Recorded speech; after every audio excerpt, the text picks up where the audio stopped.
Hello and welcome to another episode of Speed Mentorship. My name is Matt McAlear, your host.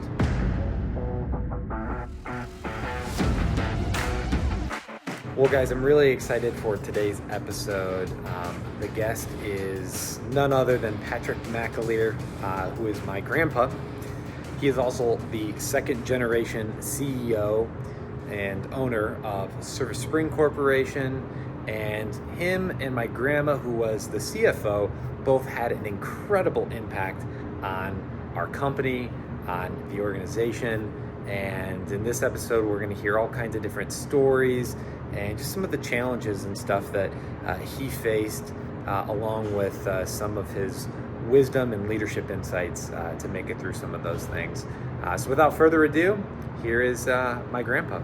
We got a really special guest here, Patrick McAlear, my grandpa. Thanks for joining us. Glad to be here.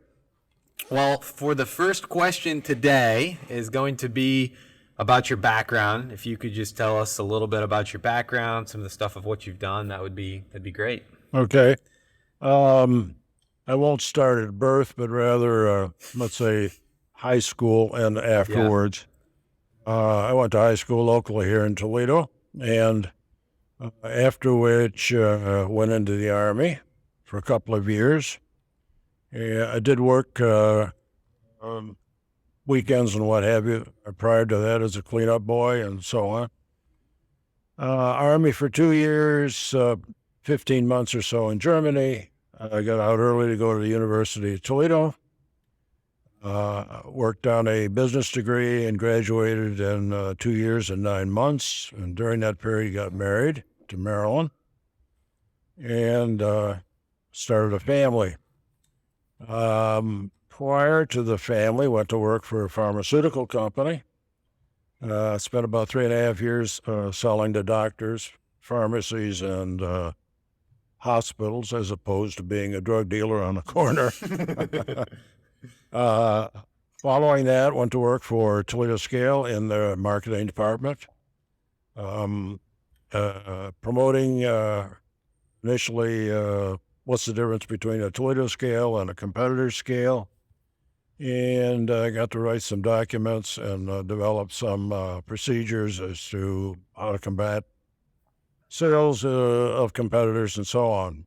Following that, went to a territory in Youngstown, Ohio, as a sales rep there, calling on an industry and selling the industrial side of the scale business. On commission, Toledo Scale went on strike for 6 months. And so we decided now's a good time to leave Youngstown and come back to Toledo. At which point, Marilyn, my wife, got invited to join Service Spring. Her dad had started the business, Clarence Veigel, and he needed an accountant, and she was a good one. So she started as an accountant and took care of the books and what have you. I was invited in probably within the next 6 months as a starter. Come on in and do something. Mm-hmm. And so that is... Paint something. Paint something, yeah. Drill something, make a spring, do something. And so that's the background leading up to getting involved. That's awesome. So how and why did you get started? Why did you decide to accept the kind of, position at Service Spring and work in general? Well, I saw a lot of opportunities. At that time, there were probably 8 employees total. 2 manual machines and 1 oven, and that was it. Wow. And they had no marketing, they had no catalog, they had no way other than word of mouth to get to potential customers. The customers were all garage door dealers at that time. And so I helped, because of my marketing experience, to put a catalog together, get it distributed, call on people. They didn't have any sales force, of course. Yeah. So I got to do a lot of different things and even build machines, run machines, make springs, paint them. A variety of hats were worn. Yeah. So you just thought it was more interesting, like an interesting opportunity to go and kind of learn a bunch of different stuff. And That for sure, and an opportunity to make some money, yeah, a salary, put some totally. food on the table. Yeah. And at that point, we had two kids, Mike and Tom, and your dad, Mike. And so there were a lot of opportunities there. It was a company that was quite small. Mm. And despite the fact that it had been operational for about 10 years at that point. And so we were growing. We're in a rented building, which was about ready to fall down. And so we looked down the road and said, let's buy some property. Let's build a new building, and let's get this thing going. When did you become kind of CEO or president and take over? How did that transition period happen? Being a small company, we didn't have a lot of, what would you call it, titles. You did a lot of different things. So to call yourself this or call yourself that didn't really make much. President of manufacturing. President of cleaning up the latrine or whatever.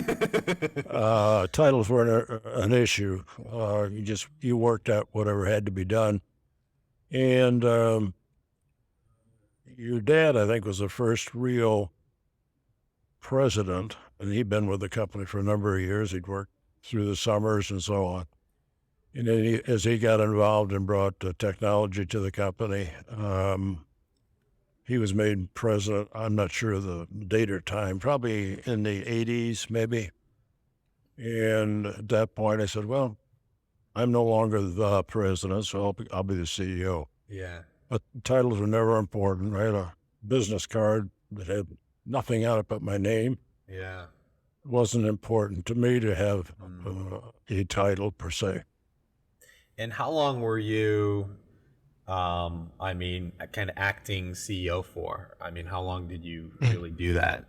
And how many people did it start with? You said you kind of came in at 8 when you kind of handed it over to... Probably, as far as acting CEO, maybe 10, 12 years. And we went from, like I said, 8 people, perhaps to 30 at the time that we turned it over to your dad. And he, of course, grew it dramatically. And as we retired, Marilyn and I, he was able to get through a tornado and Yeah. little humor in that, but I don't know if I can. Yeah, I mean, absolutely. Yeah. You can.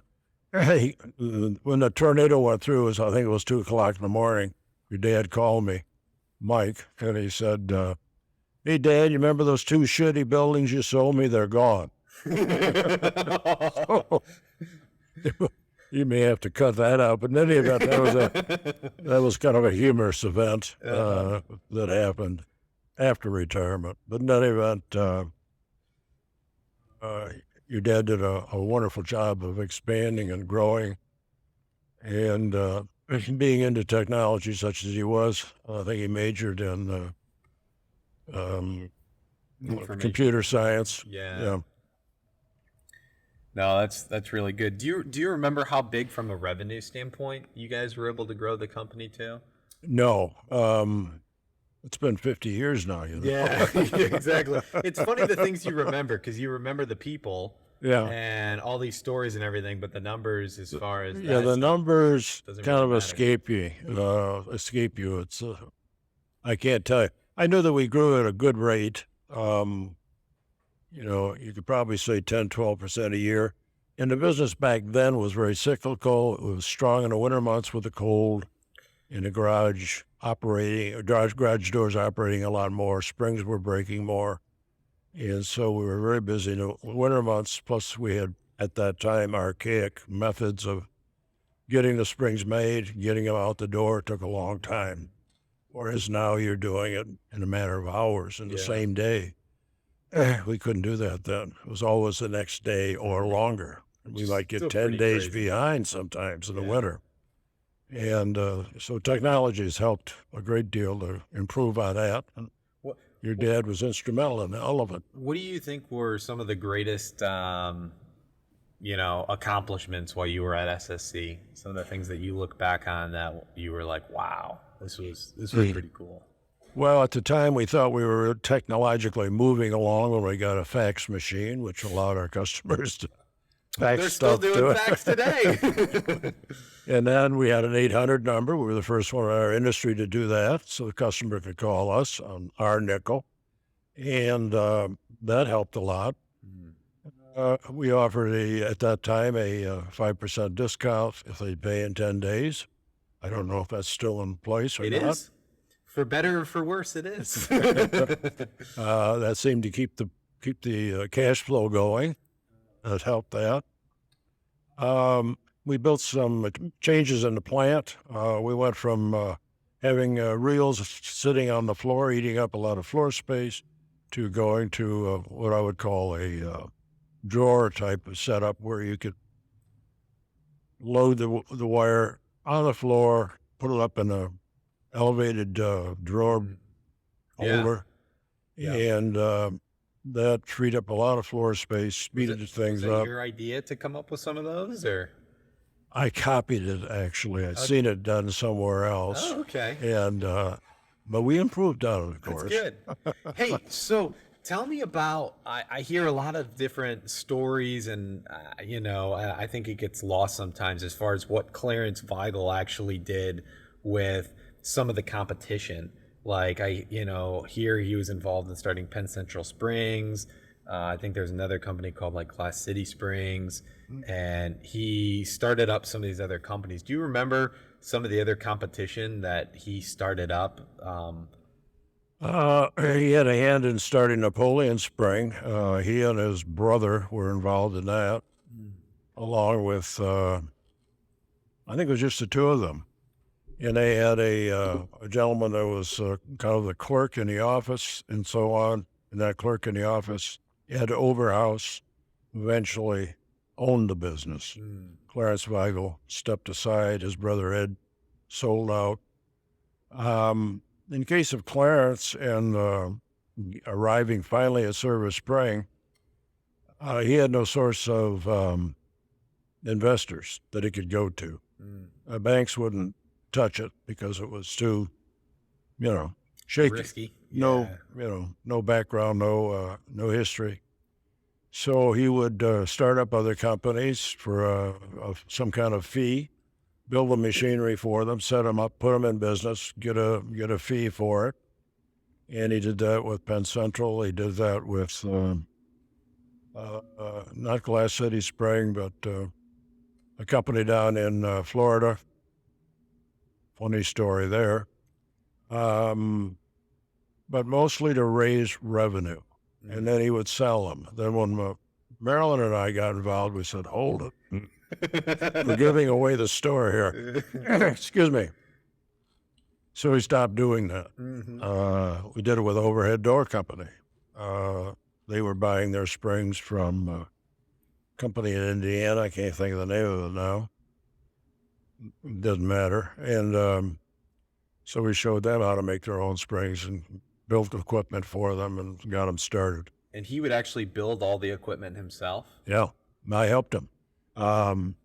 In some cases, in fact, one plant up in Toronto, Overhead Door in Toronto, I went up there and helped them get it started and so forth. Wow. So yeah, we worked side by side building mandrel machines and getting the bits and pieces for the ovens and so on.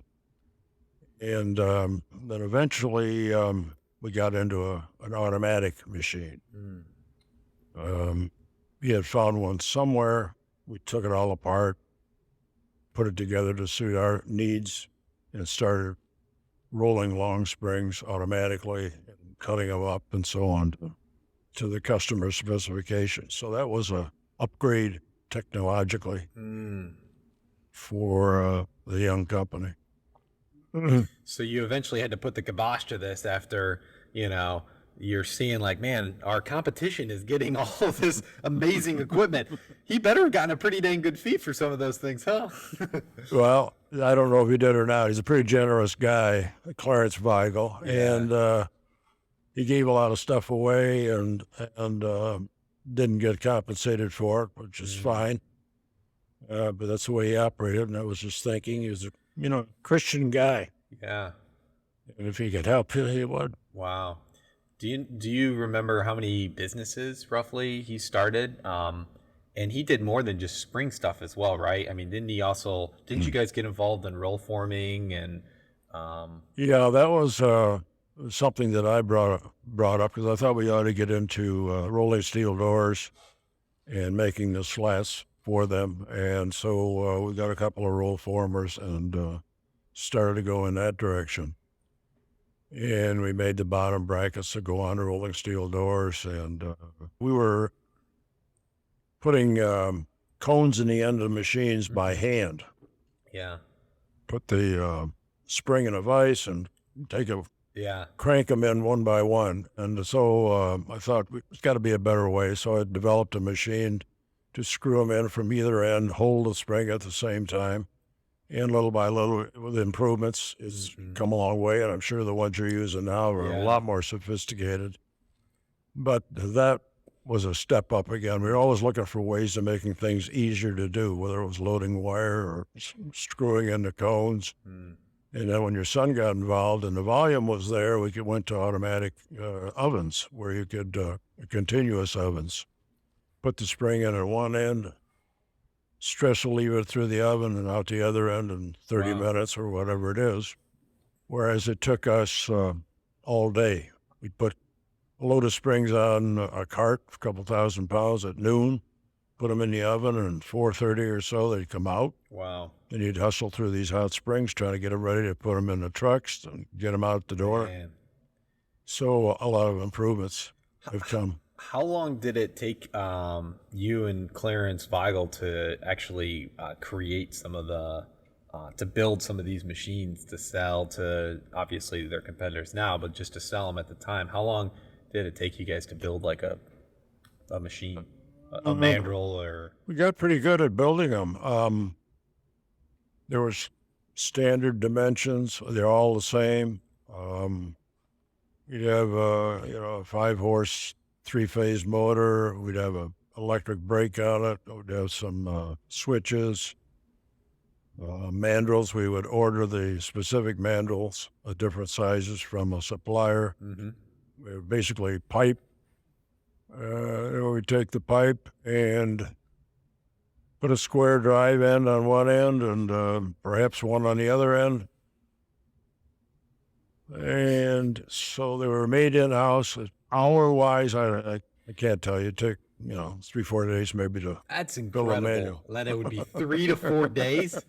We need to bring you back in and start building some machines for us. Well, you're a lot more sophisticated now, so I'm sure that has something to do with it. We also used truck transmissions to give us different speeds. If you had a big wire and you want to wind it slow, you put it in first gear. It was a small wire, you can put it in third gear. So the operators knew which gear to put it in depending on the size of the wire. That's cool. And what about extension springs? Do you guys do much with extension springs? yeah, we did. Not a lot, but we did roll them. And they were a bit of a headache trying to get the right tension. So we had a testing machine we had a scale set up and we Toledo knew scale? 25, 42, Toledo scale. Yeah. And we were able to test them to see if they were 130 pounder, were they within 10% or 5%? And then we had to hand dip them. We didn't have any spray equipment or powder coating or what have you. So that could get exciting. If you drop the spring at the wrong time, you get a bath of black paint.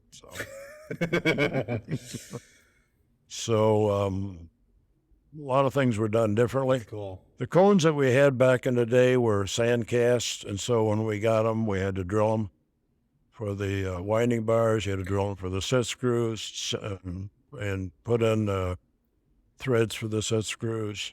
Make sure that the hole through the middle was an inch so you could get it on the shaft. That's incredible. And there's only right hand and left hand. There's no combination. So Yeah.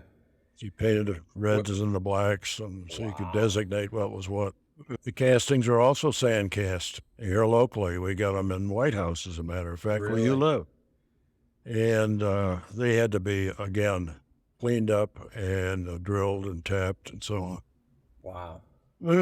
So now they're all die cast stuff, and it's just so much quicker. What if you would have stayed at the company another 10 years? What would you have done next? What would have been the next project that you would have said, "Hey, this is really interesting. I want to see this come to fruition"? Well, your dad had a different vision, and one of the things that I was trying to do was do the slats for the rolling steel doors. And so we hadn't quite figured out yet how to roll painted slat material, because that was necessary to, most people didn't want to just plain galvanize. They wanted some kind of paint on it so they could paint it to match the building. Some of the slats were insulated. We hadn't learned how to do that yet. And I thought at some point we're making everything else. The bottom bar, we were getting the slides that go on the side that I can't remember the name of. We're making the springs. Why not go for the whole door? Yeah. And it was an industry that we would not compete directly with the Wayne doors necessarily or the big boys, but there was a market for rolling steel doors. One of the other things over the years, we kept adding things to our product line. We always had rollers and what have you. But then I looked at trailer doors, for example. Here's another opportunity. Nobody else is doing it. Why don't we? Our dealers can do this. Yeah. And as you see with a lot of dealers, they're into all kinds of stuff: windows, doors, passage doors, and probably other things I'm not even aware of. So there's opportunities to help them go in different directions if you can be a supplier and back it up. Totally. Yep. I think there's a ton of strategies like that still make a ton of sense that we're looking at.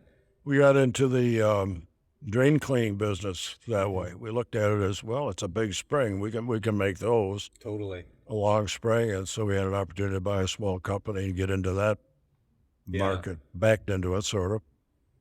And now you've made something out of it, which is great. For sure.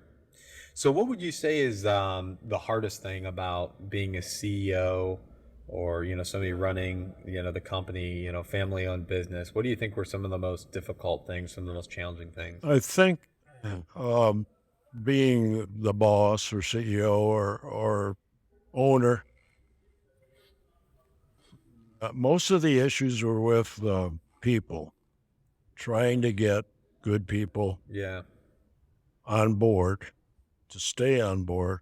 And if you need a new HR person tomorrow, where do you come up with somebody? And so those kinds of issues were probably the most complex. Customers were easy, I always thought. As long as we kept the customer happy and worked hard to service them, they're always glad to see you, always glad to talk to you. But the people in the building, you had to handle differently and work harder to get good folks. And I've heard some encouraging news. I talked to Tom Martin, very enthusiastic about things that are happening and people moving up in the organization, which is great. Totally. Because other people see that and, it makes your whole operation, I think, more legitimate, more likable. Totally. More possibilities. Yeah. People need to have that kind of hope all the time. Yeah. The opportunity to progress and advance. And and I think we have a lot of stories like that at the company now, which is fantastic. I mean, there's so many people I mean, there's people who are running service centers as a service center manager, the highest level, who started out on the shop floor. You know, territory managers running this. Person in charge of our maintenance started out on the shop floor. I mean, there's so many different people who've started, you know, doing one thing and have really progressed and advanced. And that to me is just really cool to see. Yeah. That gives meaning to their life. And I think other people see it and they see opportunity. Yeah, you know. totally. What would you say are just, you know, we talked about, you know, some of the things that you were like most proud of, but what about some of the biggest challenges while running SSC? What do you think is the most challenging part of running SSC? Well, we went through some stuff that you're going through right now where you couldn't find people. The economy was such you couldn't find people. We had periods of high inflation. And so what do you do about that? How do you handle it? How do you pass it on? Surcharges, whatever. Went through things like that. We went through fuel shortages where if you were getting, if you were running propane, which we were at one time for our ovens and what have you, you couldn't get natural gas. Nobody could. Then we had the double nickel on the highways. That was when they were trying to slow down the consumption of gasoline. Oh, okay. Everything was 55 miles an hour. Of course, that screwed up deliveries and I see. receiving Oh gosh. all the stuff that you're going through right now. Interesting. With the ports being clogged and the truck driver shortages. Yeah, all of that stuff has happened before. Blizzards and, you go through a lot of things that you don't anticipate necessarily. But you have to deal with them anyway, because here it is. Totally. Were there times where you guys were not able to make payroll at all, or like financial challenges where you were close to not being able to make it? Yeah, we had financial challenges early on. Before I was even involved, the banks would want to see your receivables before they would lend you any money, and they would hold the receivables as collateral. They had a name for this, I forgot what it is.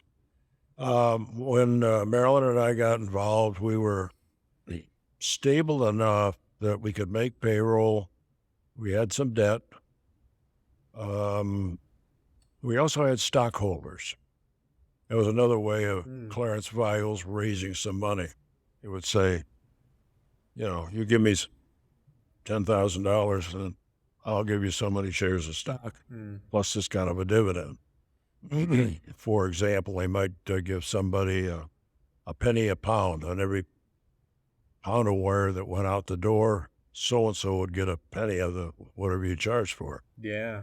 So there's some people did very well. That's interesting. And so we said, well, we got to do something about these stockholders. So we bought them out. Yeah. Got rid of them. So that helped strengthen our financial position. It was a little more hard to make payroll and have any kind of real balance during the summer months because it slowed down dramatically. We weren't selling manufacturers, which would be stronger in the summer months. So we had to keep everybody busy, keep everybody on a payroll. So it was a little bit of a strain there, but we always managed. We never shorted anybody, never let anybody go, never laid anybody off, ever. In 40-some years. So we're proud of that. Shine up the machinery, clean the floors, paint this, paint that, keep busy. Wow. So, okay. So, what were some great memories that you had from SSC, or fun memories just in general that you could think of? Maybe any quirky stories or something. One that comes to mind is when we got our first computer, which I think was a Radio Shack version that your dad brought in. We started messing with that, trying to find ways to utilize it and so on. Anyway, I was sitting on a desk, and Saturday morning, Clarence Veigel, the founder, come in on Saturdays and mess around. He might be building something or whatever. And he came and he found a computer sitting in the office. He turned it on, and it said password. And he looked at that, turned it off. That was the last time he messed with technology. Although he was always interested in the latest cameras and blah, blah, blah, blah. So, but that was kind of a cute story. So, what do you believe while you were running the business or just in general, what do you believe are some of your top most successful habits, things that have helped make you successful or helped you to be productive and efficient? I think for any person, not only myself, you have to be a self-starter. You got to be able to get out of bed in the morning and get going and be where you're supposed to be at the time you're supposed to be there.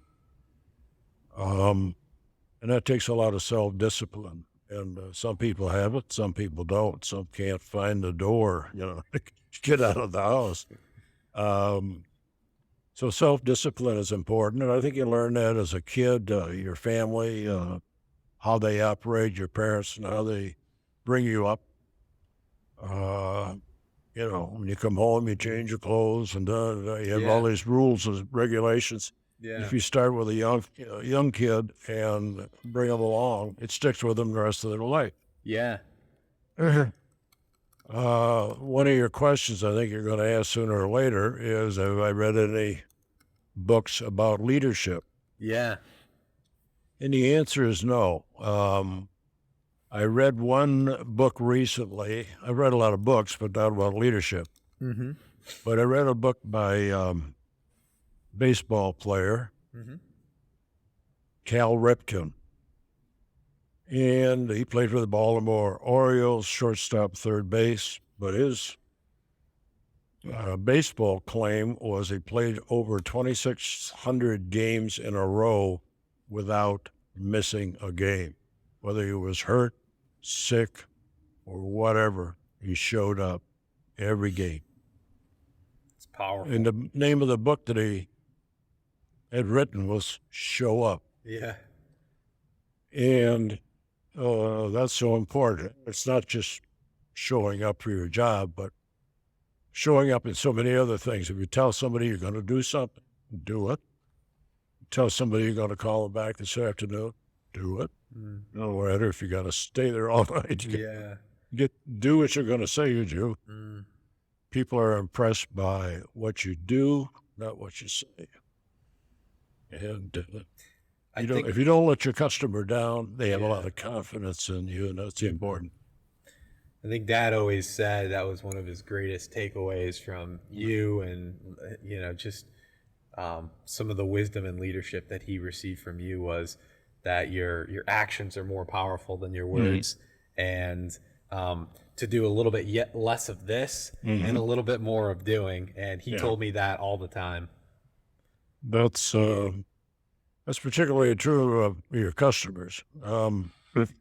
Anytime, if you've been out on the field yourself, I'm sure you have, and you call on a customer, they're happy to see you. Yeah. You're not just another insurance salesman. You're somebody that can help them, has helped them. Yes. Yeah, been a good supplier. And you work hard no matter if they screw up or you screw up. You work at getting it resolved quickly. I think another question just along the lines of top most successful habits, just to get even a little bit more granular, is how many hours of sleep do you get on average, and how many when you were working full time, how many hours were you working a week as well? I mean, did you keep track? Last night I think I slept 4 hours because I kept waking up and thinking about this. Normally I would get 8 hours, close. I seem to need 8. 8. Myself. Some people get less, some people require more. Working, always there at 8 o'clock and never left before 5. And that was, to me, important to set, example. If the yard needed to be snow plowed, I'd get there at 4 a.m. and do the snow plow before we hired Jeff. He got that responsibility. Yeah. So, and in the plant, I would do anything that needed to be done, whether it was building a machine, rolling springs. If we were short help, I remember your dad and I were out rolling springs together on an automatic, trying to see how much we could get done. Ooh, that's cool. It was kind of a goal, just as fast as we could all day long. Yeah. I forget what the number is, but it's nothing like what you're getting now. But at that time, it was we were proud of what we accomplished in a shift. Okay, so another interesting thought is life principles. What are some, do you have life principles that you live by, and what are some of those life principles? You talked a little bit about it from a work perspective, and I think that's good. Is there anything else, other life principles that you live by? As I get older, I realize I don't have a whole lot more time. The time that you had is behind you. The time in front of you, you don't know. And it could be all over tomorrow. So you think about things like that. Anyway, from a principle standpoint, treat everybody fairly. Try to control your prejudices, whatever they are, whether it's you don't like cabbage or you don't like somebody that's got a tattoo or whatever it might be. The real truth about the people is in them, and you got to get to know them. You can't just look at the cover and say, I know who this person is, because I've found that that's not happened. You misjudge people if you do that. And I've seen that with Clarence Veigel and I. We walked into a Pontiac dealership. He wanted to buy a new Pontiac. He had his coveralls on, and I had my dirty work clothes on, and salesman never came near us. So we walked out the door, and he bought his Pontiac somewhere else. And so we all make judgments sometimes for the wrong reasons. Yeah. Man, what about regrets from the past? Do you have any regrets at all? Business-wise, no. I felt that I was very fortunate to end up at Service Spring, to have the opportunity to experience all of the experiences, to do all of the different things. I really have no regrets that I can point to. We're very fortunate. Wow. The company did very well. What about anything not business related? Are there any regrets not business related that you have at all?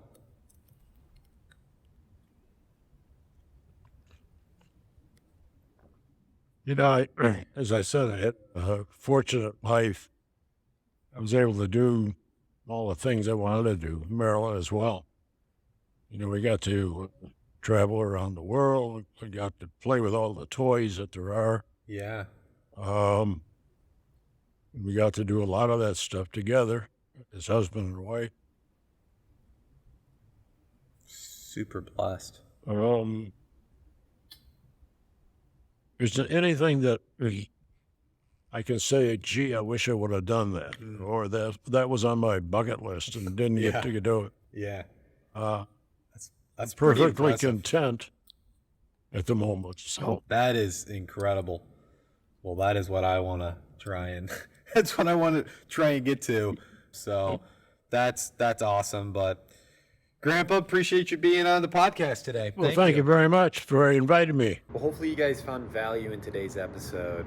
Probably my number one takeaway was to do what you say you are going to do and to live and be someone with integrity. I just thought that was very powerful and simple yet powerful. If you guys found value in today's episode, make sure you hit that like and subscribe button. And just want to say thanks again for being a part of our leadership network, and look forward to seeing you on the next episode.